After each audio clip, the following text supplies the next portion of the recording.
Добрый день, товарищ. Как дела? That's about all the Russian I know, plus a few words that were taught to me by a Russian girlfriend that shouldn't be in this video. Today we are looking at a Russian air transport company with two freighter planes.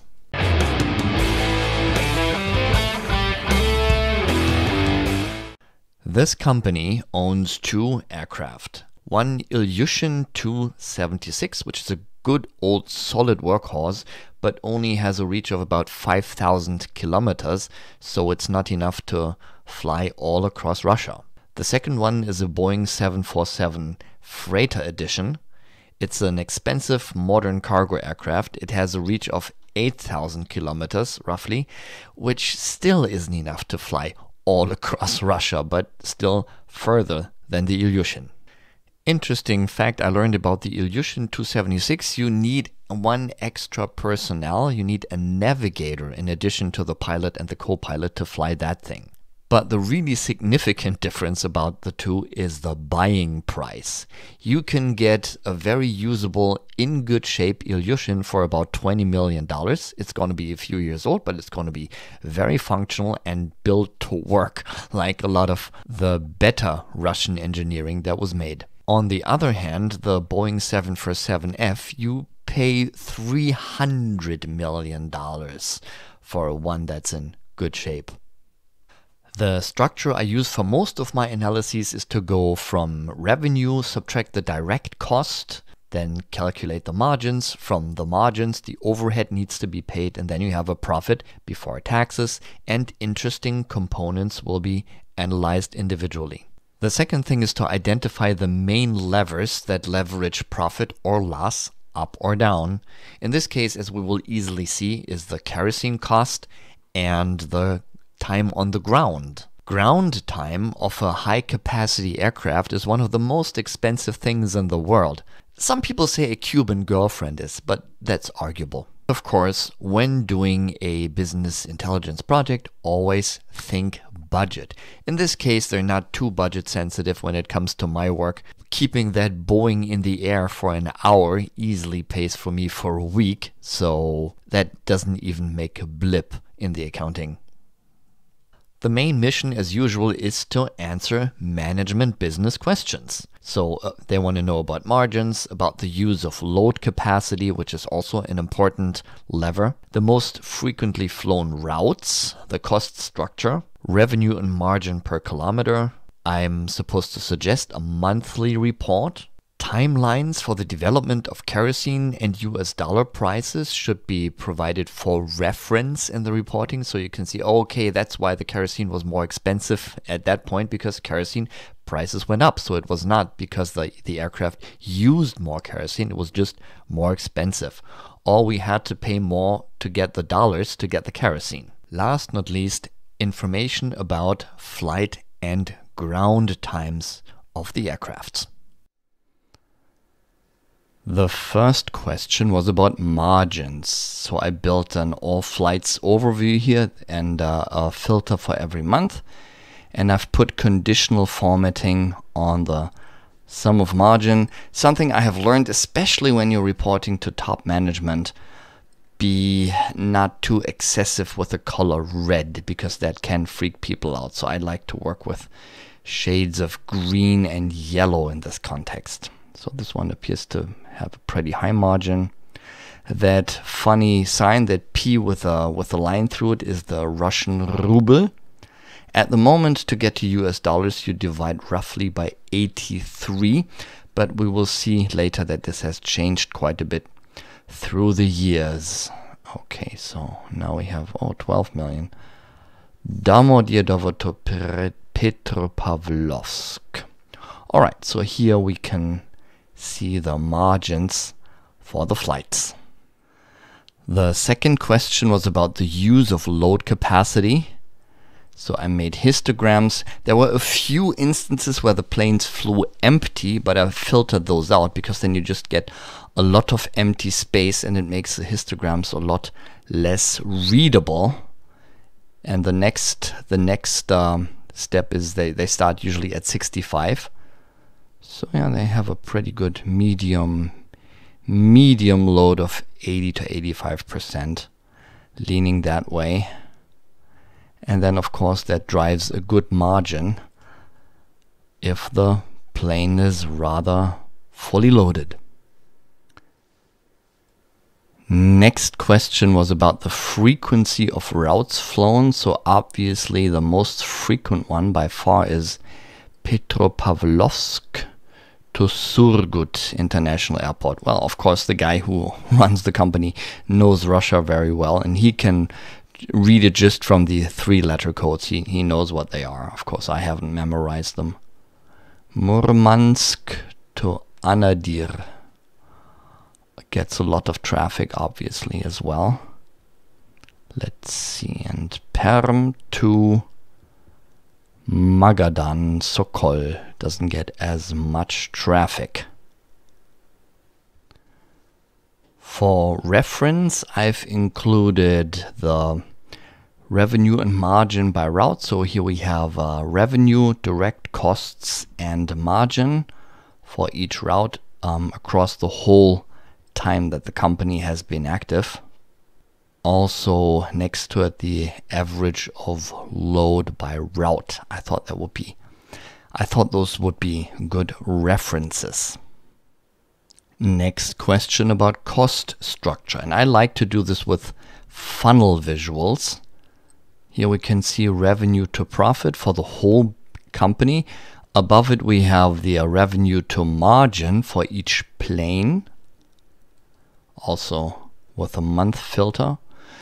And you can see in revenue to profit for the whole company that the biggest cost is, the highest cost is by far the kerosene, of course.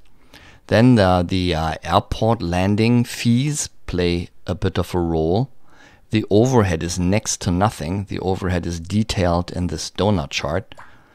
Within the overhead, the salaries is the biggest one, but yeah, in comparison to the other ones, to the other costs, it's next to nothing. And then you have depreciation here, which is quite a factor, especially with the Boeing. But still, you have a nice profit at the end.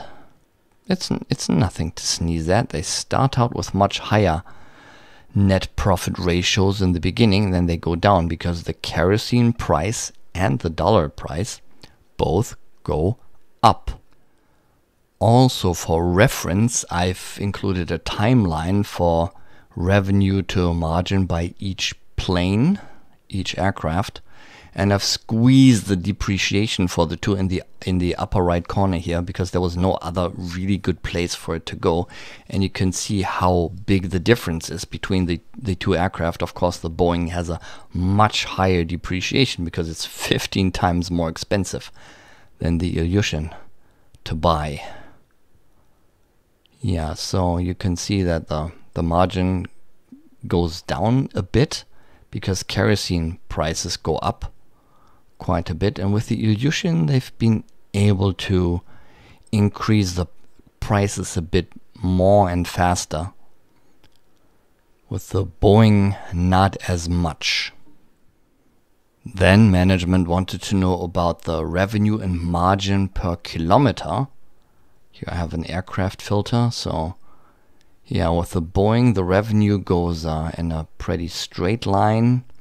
With the Ilyushin they've been able to fly more volume and increase prices a bit. And with the oh wow, the margin is really going down. That's like an attractive skiing landscape, you might say. It really goes down. For the Ilyushin it goes up very slightly because they've been able to increase volume and prices a bit. But for the Boeing, not as much. Here it goes up a bit towards the end. Also, for reference, as requested, the timeline of the kerosene price development and the exchange rate development. So we can see that the you can buy a US dollar for almost 74 rubles here, and then it goes up to 93. Since the customers pay in ruble, of course you have to pay more rubles to get the kerosene then. And the kerosene price goes up in dollars as well. So that puts quite some pressure onto the company. And if they cannot increase prices accordingly, then margins and profit are going to go down. This is my suggestion for a monthly report where we see the revenue by aircraft. So the Ilyushin cannot fly as far and it cannot load as much as the Boeing, but it can fly more often. So the revenue tends to be, well, not all the time half-half. Because for the Ilyushin they managed to increase prices a bit more for those customers. And then later on it tends to be almost half-half. Well, I think the Boeing starts out bringing the most revenue, and then the Ilyushin ends up bringing more revenue. Again, we have a funnel chart here, revenue to profit. Still, you can see the kerosene is by far the highest cost. The airport landing fees play a role. Depreciation is nothing to sneeze at, and the overhead is very, very small. And you get a profit and a net profit ratio. We have the kerosene price in US dollar in that month, the number of flights, and the exchange rate. In the lower right corner, I have the kerosene to revenue ratio for that month, which is an interesting KPI. And of course, it tends to go up. Not as badly. But here it is quite high sometimes because both the US dollar and the kerosene become more expensive. With the ground times, we have expected ground times. So for the Ilyushin, they say it's a ratio about 2.5 to 1, and for the Boeing it's 2.1 to 1, which is expected. And the actual ground times always go over. Like here for the Boeing we expect 201 hours, but it's actually 228. That's almost 15% over, like 13-14% over. And here we would expect 205, but it actually is 223. Yeah, that's similar. 208, 227, and the Ilyushin goes over a lot more. We would expect 227 here roughly, and it's 269 roughly. So it could be that the factors are too optimistic. They are, well, the company owner says they are researched numbers that would be typical for those kind of freighter planes, but then of course it depends on how many items are on board, how many small items, how many large items, how long does it take to get them out and in, and all that. So the factors might be too optimistic. Yeah, the 5 most frequent routes for that month. In some months it's not exactly 5, don't know why. Yeah, so here just put the 3 letter codes for reasons of space, but the owner, of course, he knows all of them by heart. He probably could land at every of these airports blindfolded. So I don't have to put that information. And this is a nice little monthly report. And of course, you always talk to the recipients of the reports, and if the owner says this is good for me, then this is what he gets. And if he wants improvements, he gets improvements. In closing, as usual, have fun, Godspeed, see you next time.